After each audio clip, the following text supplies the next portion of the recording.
तो आज पुनः एक नया वीडियो के साथ जो क्लास 10 का एक त्रिकोणमिति मैथमेटिक्स का चैप्टर है, उस चैप्टर को आज हम स्टार्ट करने वाले हैं। तो इसी चैप्टर के अंतर्गत जितना भी बोर्ड एग्जाम में पूछे जाने वाले प्रश्न हैं उन सबों को भी देखेंगे और साथ साथ इसका थ्योरी क्लास आज हम करने वाले हैं। तो प्रॉपर वे में आज थ्योरी क्लास होगी। तो आप जितने भी सारे स्टूडेंट क्लास 10th के हैं, कृपया इस वीडियो को देखिए और इससे कुछ सीखने का प्रयास कीजिए। तो सबसे पहले त्रिकोणमिति कहते हैं क्या, किसको, त्रिकोणमिति क्या है, इसके बारे में आप पहले जानिए। सबसे पहले यहाँ लिखा हुआ है त्रिकोणमिति, त्रि, उसके बाद लिखा हुआ है कोण, उसके बाद है मिति। इसमें ये तीन चीज से बना हुआ है त्रिकोणमिति, त्रिकोणमिति। ठीक, त्रि मतलब होता है तीन, त्रि मतलब तीन, कोण का तो कोने होता है, ये तो एंगल है तो कोने रहेगा। मिति मतलब होता है मापना, मिति मतलब मापना। तो आप सीधी तौर पे कह सकते हैं कि त्रि मतलब तीन, कोण का मतलब कोण, मिति मतलब मापना। इसको मतलब हम बोल सकते हैं कि तीन कोण का माप, तीन कोण का माप को हम त्रिकोणमिति कहते हैं। जिसमें तीन कोण को मापेंगे, तीन कोण को मेजर करेंगे, मेजर मतलब होता है मापना, तीन कोण को हम मापेंगे, उसी को हम त्रिकोणमिति कहते हैं। इसमें तीन कोण का ही माप होता है, तीन कोण को मापने के जो तरीका है उसी को हम क्या कहते हैं, त्रिकोणमिति कहते हैं। अब तीन कोण कहने का मतलब, अब यहाँ फिगर में आपको स्पष्ट दिख रहा है कि सबसे पहले एक यहाँ समकोण त्रिभुज बनाया गया है। समकोण त्रिकोणमिति में जब भी ट्रायंगल लेंगे तो हम समकोण त्रिभुज लेंगे। सबसे पहला है कि समकोण त्रिभुज कहते हैं किसको, समकोण त्रिभुज समझिए। सबसे पहला कि समकोण त्रिभुज किसको कहते हैं। समकोण त्रिभुज कहते हैं जिसका एक कोण 90 डिग्री होता है, अन्य दो कोण 45-45, यानी अन्य त्रिभुज का तीनों कोण 180 डिग्री होता है। तो जब एक कोण 90 डिग्री हो ही जाएगा तो उस होता है कि आगे दो जो बचा कोण है वह 45-45 का होगा, क्योंकि 45-45 90 180। तो सबसे पहले समकोण त्रिभुज किसे कहते हैं, तो ये याद रखना है कि जिस त्रिभुज का एक कोण 90 डिग्री हो उसे हम समकोण त्रिभुज कहते हैं। तो सबको सबसे पहले त्रिकोणमिति में अगर त्रिभुज का बात आएगा तो सबसे पहले कौन सा त्रिभुज लेंगे, समकोण त्रिभुज। समकोण त्रिभुज आप समझ गए कि जिस त्रिभुज का एक कोण 90 डिग्री यानी 90 डिग्री, उसे हम समकोण त्रिभुज कहते हैं।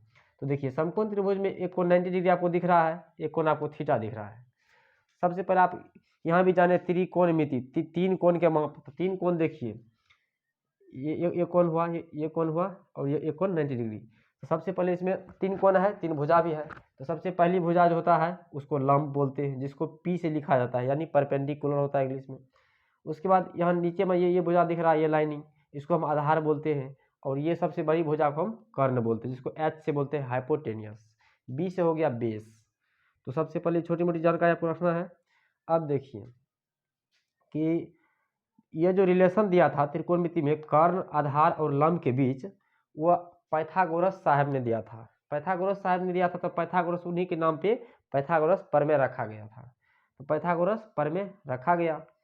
तो पाइथागोरस साहब कर्ण, आधार और लंब के बीच जो रिलेशन दिया था वो यही रिलेशन था कि कर्ण का स्क्वायर, यानी सबसे बड़ी भुजा कर्ण, कर्ण का स्क्वायर बराबर लंब का स्क्वायर प्लस आधार का स्क्वायर।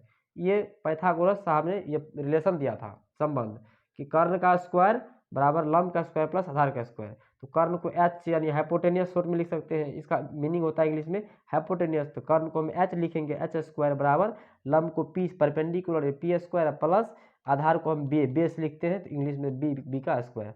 आप ये शॉर्ट फॉर्म भी यूज कर सकते हैं। अब देखिए रिलेशन फार्मूला ये यहाँ लिखा हुआ है।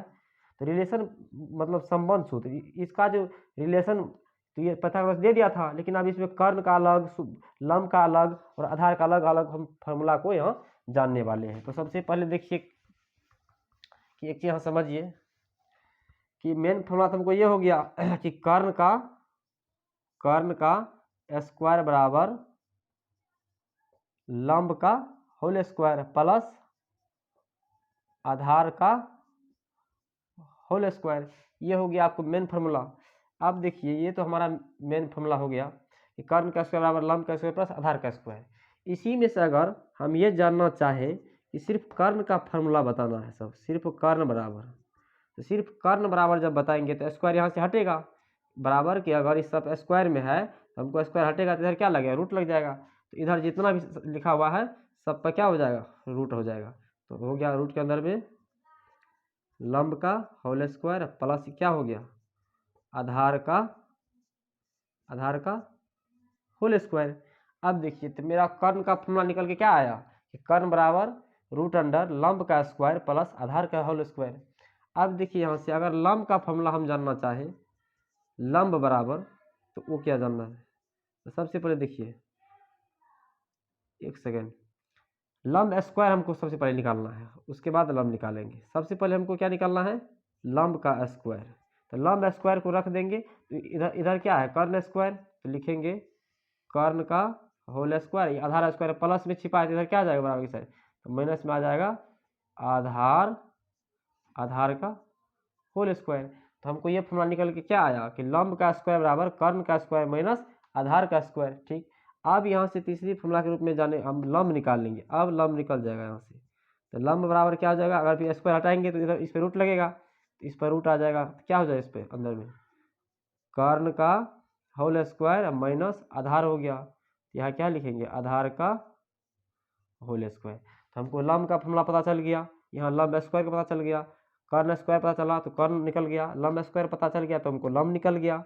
अब इसी तरह से चौथा फॉर्मूला के रूप में हमको आधार स्क्वायर निकालना है। तो सबसे पहले क्या लिखेंगे, आधार का होल स्क्वायर निकालेंगे।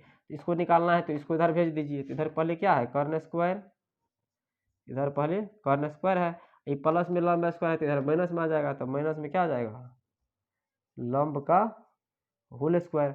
अब देखिए यहाँ से पांचवा फॉर्मूला के रूप में क्या आ जाएगा, स्क्वायर हटाएंगे तो रूट लग जाएगा इस पर, तो क्या निकल जाएगा आधार बराबर इस पर रूट लग जाएगा, स्क्वायर हटेगा तो रूट लगेगा, तो क्या आ जाएगा रूट अंडर कर्ण का होल स्क्वायर माइनस लंब का होल स्क्वायर। तो अब देखिए ये रिलेशन फार्मूला जो हम लिखे थे, देखिए रिलेशन फार्मूला आ गया, यही 1 2 3 4 5, ये 5 रिलेशन फार्मूला एक मेन फार्मूला से इतना फार्मूला हम बना लिए। यही फार्मूला आपको याद रखना है और एग्जाम में बार बार पूछा भी जाता है। इस फार्मूला से आपको 2 या 3 नंबर एग्जाम में सिर्फ ये फार्मूला से रह जाएगा। और इस पे सवाल जो बताएंगे अभी जस्ट, तो सवाल भी पूछेगा, ये फार्मूला भी पूछा जाता है। तो अगर ये सब फार्मूला को आपको कॉपी में नोट कर लेना है और इसको अच्छे से देख लेना है, समझ लेना है और सीख लेना है। ठीक, अब यहाँ तक आप लोगों को कोई दिक्कत नहीं होगी। तो अब चलिए इससे आगे हम इस पे कुछ जो सवाल एग्जाम में पूछी जाती है उस पर चर्चा करते हैं। तो सबसे पहले आपको सवाल कैसा दिया रहेगा वो देखना है। तो सबसे पहले सवाल इस टाइप रहता है कि साइन ए बराबर 4/3 तो कोस ए का मान ज्ञात, सॉरी देखिए हमको इस पे सवाल दिया कैसा दिया है, देखिए सबसे पहले आपको एक ट्रायंगल दिया रहेगा, ट्रायंगल ए बी सी। अब देखिए यहाँ से ये कोण कितना हो गया 90 डिग्री, ये कोण थीटा। अब देखिए थीटा कोण हो गया ये।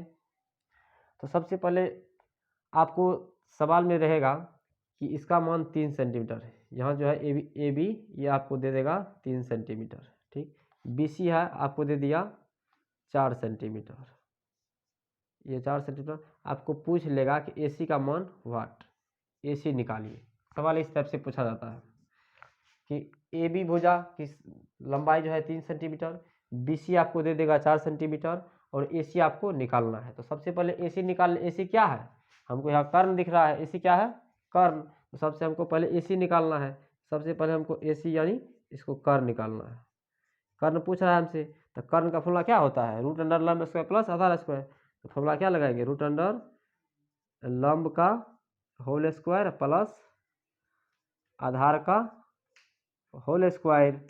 अब देखिए यहाँ से लंब कितना दिया हुआ है, लंब तो ये है, तो लंब कितना हुआ 3 सेंटीमीटर, 3 सेंटीमीटर का होल स्क्वायर और प्लस आधार कितना दिया है 4 सेंटीमीटर, तो यहाँ रखेंगे 4 सेंटीमीटर का होल स्क्वायर, इस पे रूट लगाएंगे।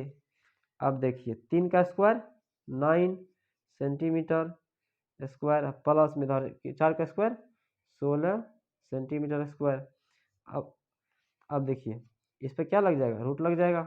अब देखिए यहाँ से 16 9 25 सेंटीमीटर स्क्वायर, अब इस पे रूट लग जाएगा। अब देखिए 25 के वर्गमूल 5 सेंटीमीटर, तो क्या आया ये कर्ण का मान निकल गया। इसी तरह से ये वीडियो सवाल पूछेगा, लंब दे देगा, आधार दे देगा, कर्ण कैसे निकाल लिए। अब देखिए ये तो लंब दे दिया, आधार दे दिया, हम कर्ण निकाल लिए। हो सके कि अब की बार कर्ण दे दे, आधार दे दे, लंब पूछ ले, तो उस टाइप का सवाल कैसे बनेगा उसको भी हम बता रहे हैं अभी।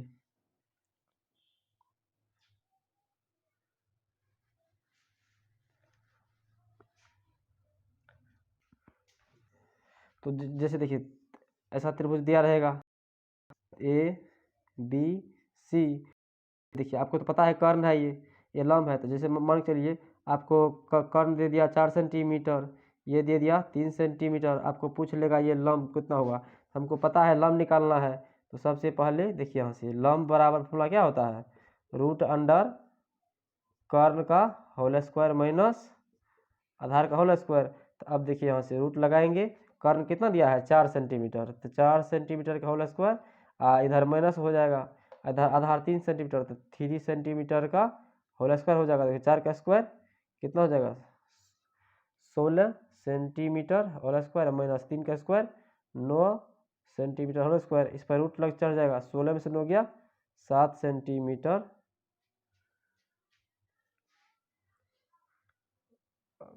के होल स्क्वायर, इस पर रूट लग जाएगा, तो क्या हो जाएगा रूट 7